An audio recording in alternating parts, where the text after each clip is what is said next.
Would you look at that? 3 green arrows in a row, only 2 more until I can finally cut my hair. Welcome to FPL Sucks, the best worst manager you've ever seen, and in this video we will be looking at 6 players we should be buying for game week 11 and beyond. 2 defenders, 2 midfielders, 2 forwards to help you smash your mini league this week. But first, a quick disclaimer. These recommendations are backed by hardcore data. If I tell you to avoid a player and they score, or to buy a player and they get a red card, don't come back crying, "Oh, but you said to do this, well, I ain't gonna listen." I'm right more times than I'm wrong because I recommend what's best on paper. But of course, as legendary manager Brian Clough once said, FPL isn't played on paper, it's played on your phone when taking a dump. A wise man, ahead of his time. Now that's out the way, let's look at the players we should be buying. We'll start with the defenders, move on to the midfielders, and finish the video on the 2 forwards I recommend with a controversial opinion coming up. So, defenders. Now, it would be easy to say double up on Arsenal defenders given their incredible defensive form. Now, that's something you definitely can do. It's not something I don't recommend. However, not everybody will want to do that. So, I'm going to try and make it a bit more interesting and give you more options to choose from. So, first, Munoz at Palace. They got their first clean sheet in a long time against Brentford. And in the last 4 games, Munoz has been one of the highest scoring defenders FPL point wise. If we look at his last 4 games, we can see his expected goal involvement has actually declined from his season as a whole, but his actual goal involvement has crept up. And even comparing his kind of expected goal involvements and actual goal involvements against the average defender available to choose from in FPL, he far outperforms them. So there's definitely a chance for him to get on the score sheet, as well as his upcoming fixtures for Palace.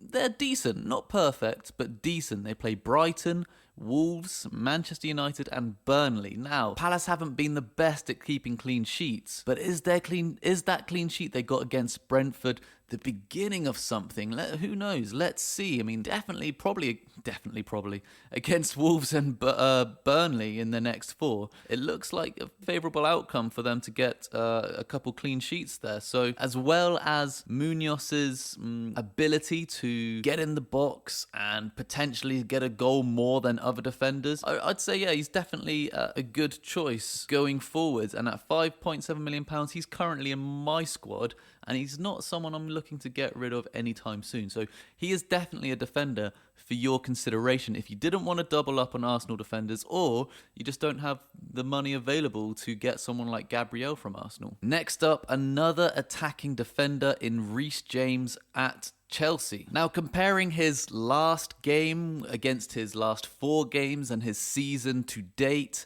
it does kind of look like he's on the decline, but his overall figures are actually pretty decent indeed, especially in comparison to other defenders available in the game. Last 4 game weeks, he got an expected goal involvement of 0.3 and an actual goal involvement of 0.5. So that's per 90 minutes. So he's been averaging about 1 goal involvement, I should say, every 2 games. And with their next 2 fixtures coming up against Wolves and Burnley, he is definitely looking like a good option to bring into your team going forwards. Yes, they have Arsenal, I think, in the 3rd game, but then they do have Leeds coming up afterwards. So Chelsea's next 4 game weeks, discounting Arsenal, pretty mouth-watering indeed. Now, I know against Spurs, he didn't get on the score sheet. He did get a clean sheet, however, and a very decent expected goal involvement of 0.6. So he's definitely in form. He looks fit, and by fit, I do mean health-wise. I'm not talking about looks. He's not quite my type. So he doesn't look to be an issue when it comes to minutes, and he definitely seems like a strong choice. So yeah, Reece James and Munoz at Palace, they're 2 solid options for you to look at in your defence going forwards for this game week and indeed the next 4 game weeks coming up. Now let's move on to midfielders, but before I do so, please do remember to like this video and subscribe for weekly videos just like this. Gonna help you level up your team, smash your mini leagues and reach the Valhalla, which is the top 100,000 rank. I'm gonna see you right next to me at the end of the season, but only if you subscribe. Thanks very much. So, on to midfielders. I'm going to talk about Cody Gakpo from Liverpool. Yes, we all know Liverpool haven't been all that impressive in the recent weeks, but they're back to winning ways. The question marks still remain if they can continue this form. Their next game is against Man City, so it's going to be bloody difficult. So why am I recommending for you to get Gakpo? Well, he's a player in subtle form. Expected goal involvement has been creeping up, and his actual goal involvement's last 4 games has averaged out about 0.5, and that's come during the tricky spell, as we know. Aston Villa, obviously they beat them, Brentford, Man United, Chelsea. It's been a difficult last 4 game weeks for them. And now coming up, Man City, after them, they have Nottingham Forest, West Ham United, and Sunderland. Now, we know Sunderland haven't been mugs, but with Gakpo's underlying statistics against much more difficult oppositions in their last 4 game weeks, he's definitely an option coming into much more easier fixtures, which Liverpool do have after Man City. If we look at Gakpo's benchmark, his expected goal involvement and goal involvement against other midfielders available, he far outperforms them, and he is slowly kind of creeping up in his form. He's getting in the minutes. He's playing pretty much 90 minutes, around 80 to 90 minutes on average a game. And how high is his ownership? Let me just quickly check. Only 14%. That's not too high. Some would class that as a differential. So a big possibility to include him in your teams. And let me remind you, even though Liverpool have gone through a bad losing streak, he had been on the score sheet against Man United and Chelsea. So definitely a strong choice at 7.6 million at the point of recording. So now the next midfielder coming up, Pedro Neto. Now, not that long ago, a few videos ago, a couple game weeks, I actually said to avoid this player because of question marks above his head. His potential minutes, he wasn't playing that much. He's great competition in Chelsea, obviously, and he was only playing around 60 to 70 minutes for a couple game weeks. And his actual outpoint at that time, a couple weeks ago, for his price, it just didn't seem worth it for me. However, since then, he struck some form, and he's putting in decent expected figures in comparison to other midfielders. And taking into account Chelsea's next 2 games against Wolves and Burnley, it seems to almost be a no-brainer. I mean, for me, he's a better option than Gakpo, especially with, City coming up next for Liverpool. And now I'm close to convincing myself to make the plunge as well into the Pedro pool, when no way I was considering him just a couple weeks ago. So let's have a quick look at his statistics. We can actually see from his season to date, his last 4 game weeks and his last game, he's been on the up. He's definitely in form. His goal involvement last 4 game weeks, 76% up. His penalty touches, a little bit down, but against Spurs, who parked the bus and were really difficult to break down, he did see his penalty touches increase a little bit more. So he's definitely improving on the attack. So despite blanking against Spurs, he had a goal involvement of 0.7, so probably unlucky not to score. And with bottom of the league Wolves coming up next, I'm struggling to think of a reason not to get him in your team. So those were the 2 midfielders.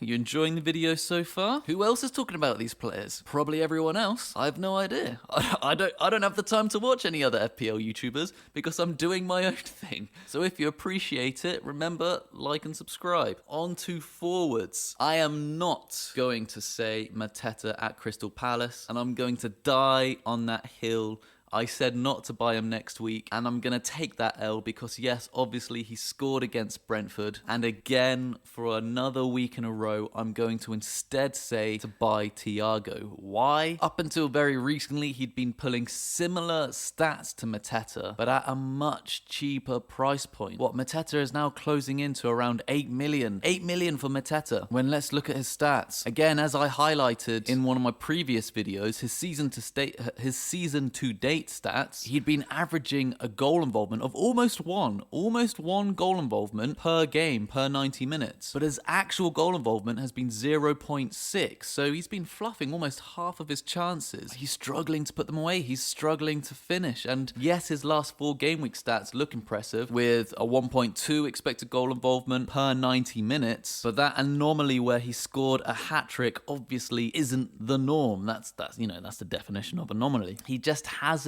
demonstrated consistency so far.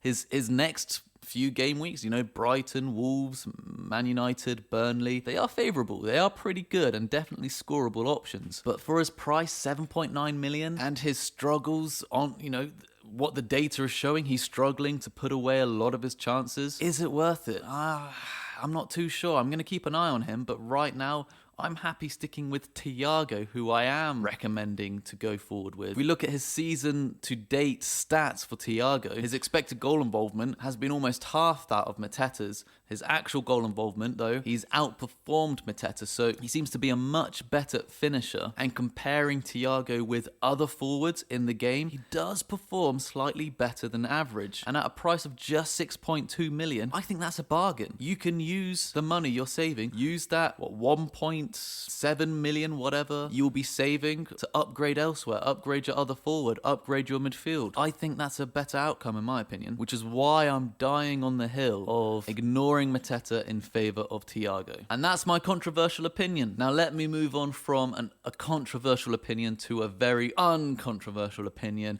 and that is of course to get in Erling Haaland. I mean, it's crazy for me to include because it's such low-hanging fruit, but I feel like I need to because there's over 30% of players out there who don't have Haaland in their team. And based on his form, he's as close to essential as possible. Top goal scorer in the league, highest points in the game. Next game week potentially difficult against Liverpool, but then afterwards Newcastle, Leeds, Fulham. For a player throughout the season whose average and expected goal involvement of 1.2 per 90 minutes and has got an actual goal involvement of 1.5. He's a player that you need to get in your squad and as an easy captain choice. Even against Liverpool, I think I might captain him just because he's the player most in form and Man City will be at home when they face them. I don't really see any other captain choice for me at this point in time. He's just an easy set and forget with the current stats and the current data he's pulling in. So do yourself a favour, get him in. Even if you maybe have to get in a -4, he's just an incredible long-term option. And his price is just going to keep on rising. It's quickly risen by about 0.8, almost 1 million in just a few weeks. And so there we have it. 6 players for your consideration. 2 defenders, 2 midfielders, 2 forwards. Brought to you by FPL Sucks. And if you've enjoyed this video, if you found it educational, then please like and subscribe. Thank you for keeping me company. It's lonely here, locked in the basement of Let's Talk FPL. It's a fact. Andy from Let's Talk FPL, he's kidnapped me and he forces me to work in the basement. All his best ideas, they come from me. That's no lie. It's truth. You can ask him yourself. So if you can please throw some of your love my way with a like and subscribe, I'll highly appreciate it, and I'll love you forever. Thanks very much for watching, and I'll see you in the next video. Catch you later. Ciao, ciao.